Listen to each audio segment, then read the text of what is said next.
Welcome to the Today in History podcast, where you learn about an event that occurred today, October 5th, from history. Today's episode is titled, October 5th, 1947, First Presidential Speech on TV.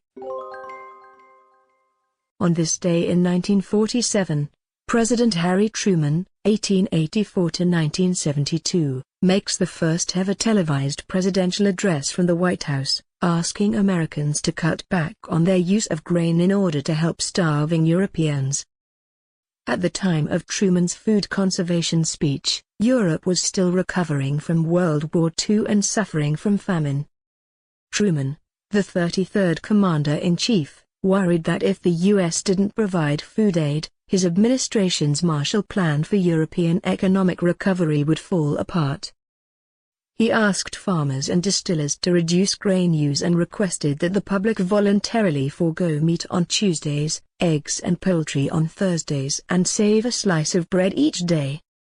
The food program was short-lived, as ultimately the Marshall Plan succeeded in helping to spur economic revitalization and growth in Europe.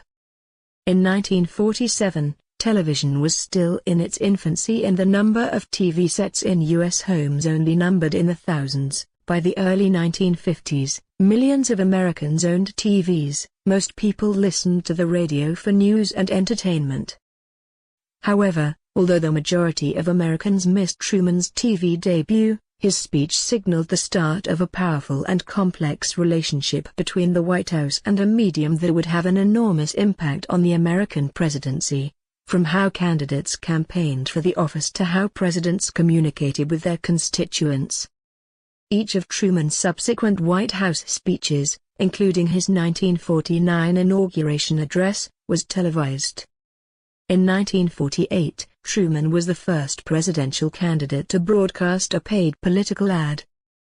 Truman pioneered the White House telecast, but it was President Franklin Roosevelt who was the first president to appear on TV from the World's Fair in New York City on April 30, 1939. FDR's speech had an extremely limited TV audience, though, airing only on receivers at the fairgrounds and at Radio City in Manhattan. Today's historic event is provided by History.com. You can find a link to the article in the show notes.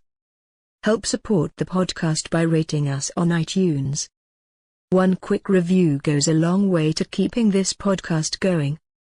Thanks, and tune in tomorrow for an all-new episode of Today in History.